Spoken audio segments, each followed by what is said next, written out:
முருக பக்தர்கள் சனாதன கும்பலின் சதி அரசியலுக்கு இரையாகிவிட வேண்டாம், பலியாகிவிட வேண்டாம் என்று சுட்டிக்காட்டுவதற்காகத்தான் நாங்கள் இங்கே குவிந்திருக்கிறோம், கூடியிருக்கிறோம், கைகோர்த்து நிற்கிறோம். மதுரை மண் மத நல்லிணக்கத்திற்கு பெயர் போன மண். குறிப்பாக திருப்பரங்குன்றத்தில் இஸ்லாமியர்களும் இந்துக்களும் சகோதரத்துவத்தோடு ஒற்றுமையாக மகிழ்ச்சியாக வாழ்ந்து கொண்டிருக்கிறார்கள். அவர்கள் யாரும் இஸ்லாமியர்களை பகைத்துக் கொள்ளவில்லை. அதேபோல் இஸ்லாமியர்கள் இந்துக்களை பகையாக கருதவில்லை. அப்படிப்பட்ட ஒரு சூழலில் திருப்பரங்குன்றத்தில் ஏதோ பகைமை இருப்பதை போன்ற ஒரு தோற்றத்தை உருவாக்குகிறார்கள். அதை வைத்து அரசியல் செய்ய முயற்சிக்கிறார்கள். முருக பக்தர்களுக்கு இவர்கள் ஏதோ பாதுகாவலர்கள் என்பதை போல காட்டிக்கொள்ள முயற்சிக்கிறார்கள். இந்துக்களாக இருக்கிற ஒவ்வொருவரும் தமிழ்நாட்டை பொறுத்தவரையில் ஒவ்வொருவரும் முருக பக்தர்கள் தான். முருகனை விரும்பாதவர்கள் யாரும் இல்லை, முருகனை வழிபடாதவர்கள் யாரும் இல்லை. எல்லா கட்சிகளிலும் முருக பக்தர்கள் உண்டு. அனைத்து கட்சி தோழர்களும் முருக பக்தர்களாக இருக்கிறார்கள். நாங்கள் யாரும் இந்த கோரிக்கையை வைக்கவில்லை. எங்களுக்காக மாநாடு நடத்துங்கள் என்று எந்த கட்சியை சார்ந்த முருக பக்தர்களும் கோரிக்கை வைக்கவில்லை. இவர்களின் அஜெண்டாவை, செயல் திட்டத்தை நடைமுறைப்படுத்துவதற்காக, பாஜகவை இங்கே வளர்ப்பதற்காக, மதத்தின் அடிப்படையிலே அரசியல் ஆதாயம் தேடுவதற்காக இந்த உத்தியை கையாளுகிறார்கள். இதற்கு முருக பக்தர்கள் ஏமாந்துவிட வேண்டாம் என்று இந்த மனித செங்கிலி போராட்டத்தின் ஊடாக வேண்டுகோள் விடுக்கிறோம். அதான் மதத்தின் பெயரால் மக்களை பிளவுபடுத்துவதுதான் அவர்களின் நோக்கம். இந்தியாவில் எல்லா மாநிலங்களிலும் இந்த உத்தியைத்தான் அவர்கள் கையாண்டார்கள்.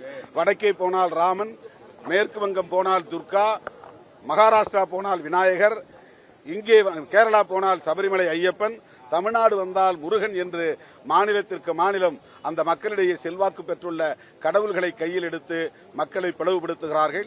இந்துக்களை ஓரணியில் திரட்டுவது என்பதே இந்துக்களை பாதுகாப்பதற்காக அல்ல, பிஜேபியை ஆட்சி அதிகாரத்தில் தொடர்ந்து தக்க வைப்பதற்காகத்தான் அந்த முயற்சி. வரும் தேர்தலையும் முன்னிட்டு இது மாதிரி பண்றாங்க. 2026 தேர்தல் மட்டுமல்ல, இன்னும் தொலைநோக்கு பார்வையோடு தமிழ்நாட்டை அவர்கள் கைப்பற்ற வேண்டும், இங்கே ஆட்சி அதிகார பீடத்தில் அமர வேண்டும் என்று துடிக்கிறார்கள். அதற்கு சில கட்சிகள் துணை போவதுதான் கவலை அளிக்கிறது. சார், நீதிமன்றம் நிறைய வழிகாட்டுகள் பண்ணியிருக்கிறாங்க சார். அதன் அடிப்படையில் அவங்களும் நடத்த போறாங்க. நம்ம எதுக்கு அந்த மாதிரி மதிய சொல்லி எவ்வளவு முக்கியத்துவம் பெருந்தலைவர் நீங்களும் வந்து கலந்துக்கிறீங்க. மாநாடு எப்படி நடக்க வேண்டும் என்பது பற்றி உயர்நீதிமன்றம் வழிகாட்டுதல்கள் தந்திருக்கலாம். ஆனால் மாநாடு நடத்துவதற்கான நோக்கம் என்ன என்பதை பற்றி உயர்நீதிமன்றத்தில் விவாதிக்கப்படவில்லை, வாதம் செய்யப்படவில்லை.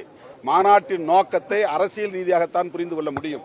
ஆகவே அரசியல் ரீதியாக நீண்டகால அனுபவத்தின் அடிப்படையில் அவர்கள் கடந்த காலங்களில் பிற மாநிலங்களில் எத்தகைய உத்திகளை கையாண்டிருக்கிறார்கள் என்பதையெல்லாம் கணக்கில் வைத்து தமிழ்நாட்டு மக்களை மதத்தின் பெயரால் பிளவுபடுத்த அவர்கள் சதி செய்கிறார்கள். அதுதான் அவர்களின் நோக்கம் என்பதை நாங்கள் அம்பலப்படுத்துகிறோம். திருநீரை வச்சுக்கிட்டு தான் நான் வந்தேன். அது 1/2 மணி நேரம் நெற்றியில் இருந்தது. 1/2 மணி நேரம் இருந்தது யாரும் நீங்க பார்க்கலையே. நாள் முழுவதும் நான் வச்சுக்கிட்டு இருக்க முடியுமா? இந்த மாநாடு மட்டும் இல்ல, இது தொடர்ந்து ஆன்மீக மாநாடுகள் எலெக்ஷன் நடத்துற திட்டமிட்டிருக்காங்க. இதை தமிழ்நாடு முதலமைச்சர் சரி ஓரணியில கடந்து எப்படி எதிர்க்கக்கூடிய அவருடைய நோக்கம் என்னங்கிறத நாங்கள் அப்பப்போ கூடி அம்பலப்படுத்துவோம். நாங்கள் எந்த வன்முறைக்கும் போக மாட்டோம், யாரிடத்திலும் போய் நாங்கள் எந்த வீண் வம்பு சண்டையை இழுக்க மாட்டோம். ஆனால் அவர்களுடைய நோக்கத்தை பிற மாநிலங்களில் வேடிக்கை பார்த்தது போல் நாங்கள் வேடிக்கை பார்க்க மாட்டோம். அனைவரும் ஒன்று சேர்ந்து அவர்களின் நோக்கத்தை அம்பலப்படுத்திக் கொண்டே இருப்போம். தமிழ்நாட்டு மக்கள் விழிப்பாக இருக்க வேண்டும் என்பதை சுட்டிக்காட்டிக் கொண்டே இருப்போம். சார், குறிப்பாக இந்த திருச்செந்தூர் குடமுழுக்கை பற்றி இப்போ பேசிட்டு இருக்காங்க. அதில் வந்து தமிழிலும் நடத்தப்படும் அப்படின்னு நேற்று அமைச்சர் சொன்னார். ஏன் தமிழில் தான் நடத்துவோம்னு சொல்றதுக்கு அமைச்சருக்கு இது இல்லை, தமிழிலும் நடத்தப்படும் சொல்றாரு அப்படின்னு சொல்லி விமர்சனம். இது ஒரு முதற்கட்டம். தமிழிலும் நடத்துவோம், பிறகு தமிழில் மட்டுமே நடத்துவோம் என்கிற நிலை வரும். பிளே ஸ்டோர் மற்றும் ஆப் ஸ்டோரில் இருந்து பாலிமர் செயலியை QR கோடு மூலம் பதிவிறக்கம் செய்யுங்கள். செய்திகளை உடனுக்குடன் பெறுங்கள்.